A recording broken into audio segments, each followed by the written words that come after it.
Going on, any person in the United States who holds or has or shall hold or have custody or control of any property, beneficial or otherwise, alone or jointly with others, of or for or on behalf of an enemy or ally of the enemy, or of any person whom he may have reasonable cause to believe to be an enemy or an ally of enemy, or any person in the United States who is or shall be indebted in any way to the enemy or ally of enemy, or to any person whom he may have reasonable cause to believe to be an enemy or ally of the enemy, shall, with such exceptions or under such rules and regulations as the President shall prescribe, and within 30 days after the passage of this act, or within 30 days after such property shall come within the custody or control, or after such debt shall become due, report the fact to the alien property custodian by written statement under oath containing such particulars as said custodian shall require. The President may also require a similar report of all property so held of, for or on behalf of, and all debts so owed to any person now defined as an enemy or an ally of the enemy. I'm telling you, how did they get away with this? 40 Stat 417, I think you get the message. 40 Stat 418. No wonder the judge wasn't going to answer this. 55 Stat 838.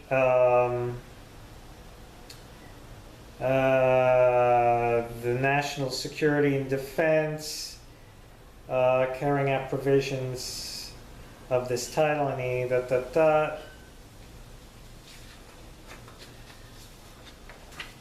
I seem to recall, yes, this is the same as 12 USC 95A, 55 Stat 839, 55 Stat 840. And then I added this great letter to James Madison from Thomas Jefferson. And the date on this, it's from Paris. I don't understand that. September 6, 1789. The earth belongs to the living, and you can add to that sentence, in usufruct. Dear Sir, I sit down to write you without knowing by what occasion I shall send my letter. I do it because a subject comes into my head which I wish to develop a little more than is practical in the hurry of the moment of making up general dispatches. The question, this is so good, the question whether one generation of men has a right to bind another, comma, seems never to have been started either on this or our side of the water. Yet it is a question of such consequences as not only to merit decision, but to place also among the fundamental principles of every government. The course of reflection in which we are immersed here on the elementary principles of society has presented this question to my mind, and that no such obligation can be transmitted, I think, very capable of proof. I set out on this ground, which I suppose to be self-evident, that the earth belongs in usufruct to the living. And that's such an important statement, because what he's saying here in simple English is, how does one generation bind another generation to their debts? Well, this is what's happened in the United States currently and continues to this day. That the earth belongs to the usufruct to the living, that the dead have neither powers nor rights over it. The portion occupied by an individual ceases to be his when himself ceases to be and reverts to society. Wow, what a great statement. It means that the current generation, or my generation, or my parents' generation, have an obligation to society. If the society has formed no rules for the appropriation of its lands in severalty, it will be taken by the first occupants. Sure. These will generally be the wife and children of the decedent. If they have formed rules of appropriation, these rules may give it to the wife and children, or to some one of them, or to the legatee of the deceased, so they may give it to the creditor. But the child, the legatee or creditor, takes it, not by natural right, but by law of society of which they are members and to which they are subject. That's correct, folks. We are the debtors. We are acting as consenting to be the debtors for the United States debt. Continuing on, then no man can, by natural right, oblige the lands he occupied or the persons who succeed him in that occupation to the payment of debts contracted by him. For if he could, he might during his own life eat up the usufruct of the lands for several generations to come, and then the lands would belong to the dead, and not the generations to come. Oh, and not the living, I'm sorry. And then the lands would belong to the dead and not the living, which would be reverse of our principle. What is true of every member of the society individually is true of them all collectively, since the rights of the whole can be no more than the sum of the rights of individuals. To keep our ideas clear when applying them to a multitude, let us suppose a whole generation of men to be born on the same day, to attain mature age on the same day, and to die on the same day, leaving a succeeding generation in the moment of attaining a mature age altogether.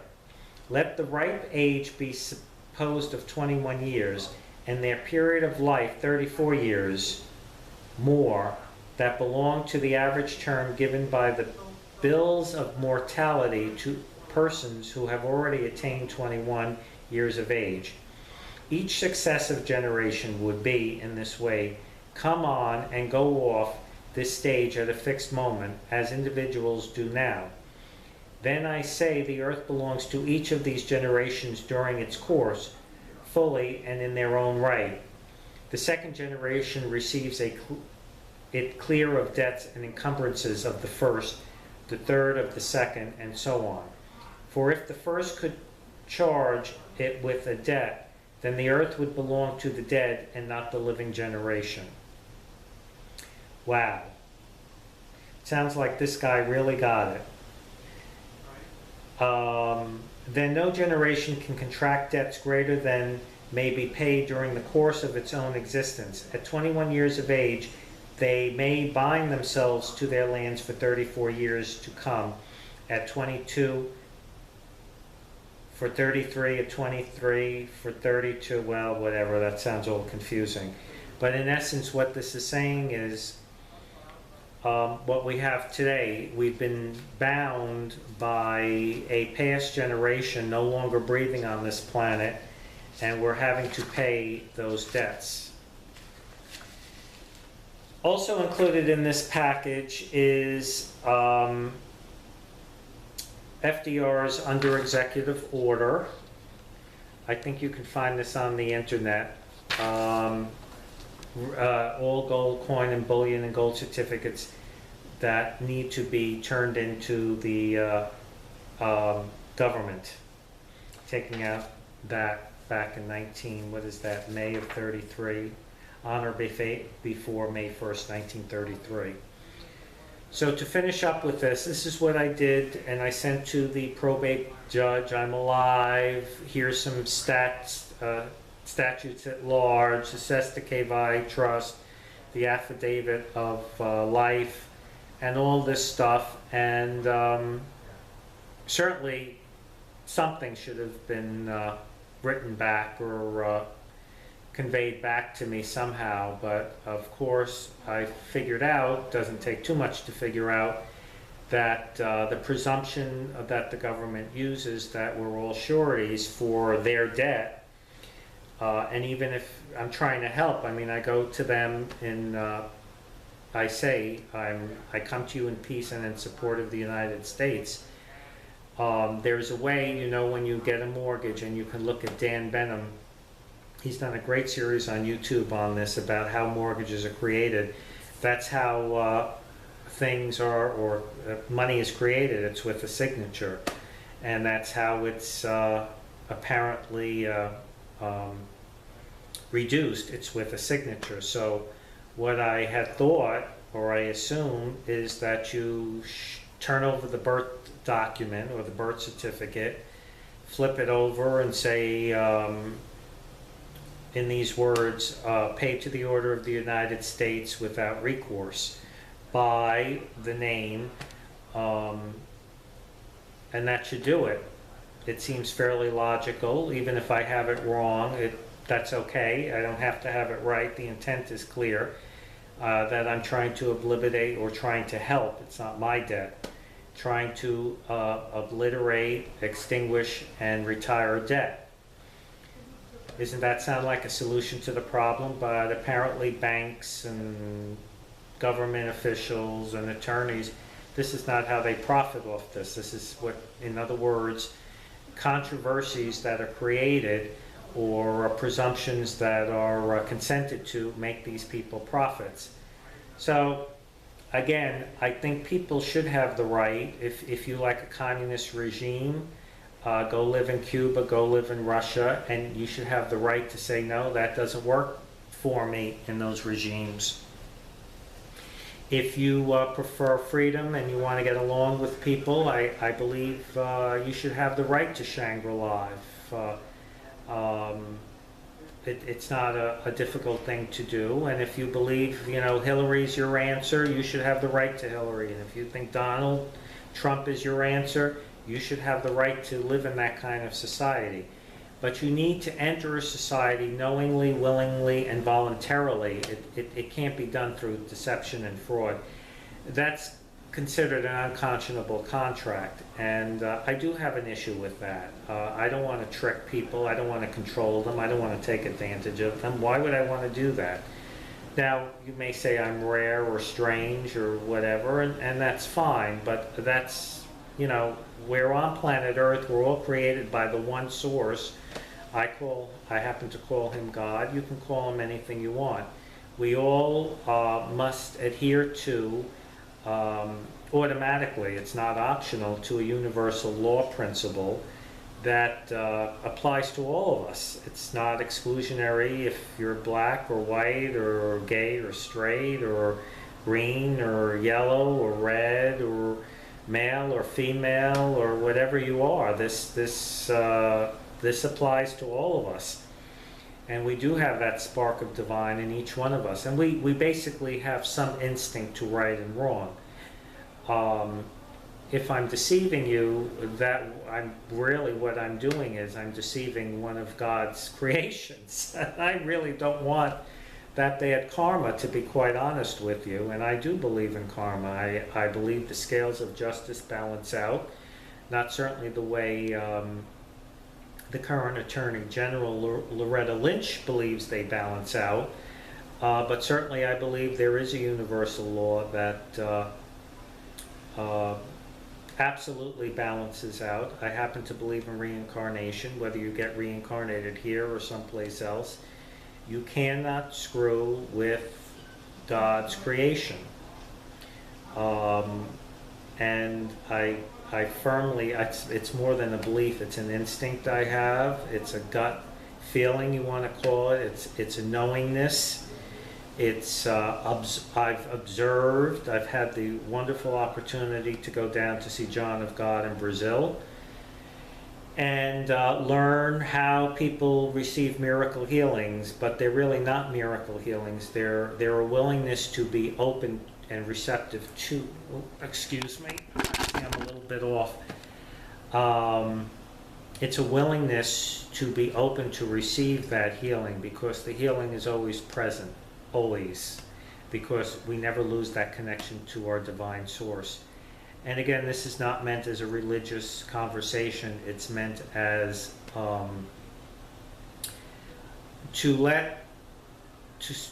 don't know, how would I say this right? To let others be made aware of the situation that we are created divinely, and we make certain choices in life, to fight, to not get along, to take advantage of others, to steal, to cheat, to manipulate, all for what? We have it all. This planet has been given to us with all its abundant resources. Only man is playing God and, not feeding people, or not letting them have their divine rights. But we consent to that. So it's not, for instance, Hillary's fault or a congressman's fault or whatever. We agree, we consent. We make false claims, and we do not accept our natural rights, our God-given rights, to the full, without scarcity of everything on this planet. For instance, a car is made out of metal. Well, where does the metal come from? The ore, or however they make metal, it comes from the planet. The plastic in the car, where does it come from? The oil, where does it come from? It comes from the planet. No man creates all this. The material for the interior, the vinyl, the leather, where does it come from? It comes from the planet. Nobody really owns anything. It's all for everybody to use. So it looks like I'm coming on that mark where the camera goes to the next section. So folks, seriously think about this. We're divinely created. Everything on this planet is for all of us equally to enjoy. Nobody should be without. I don't care if it's a car, it's a house, it's food, it's health care. And I'm not talking about paying for any of this. This has nothing to do with paying. How do you pay for something that was freely given? You can't. So man has come up with this situation where we have to pay. Well, God didn't make us pay for anything. It's all free. It's all a gift. And because He loves us abundantly, and there's nothing really we could ever do to take that love away from us. So I hope this helps some people, and if you have any comments, of course, please feel free. If you think I've said something wrong, again, my intention is, I believe, is quite clear with all this. Anyway, I'll talk to you later.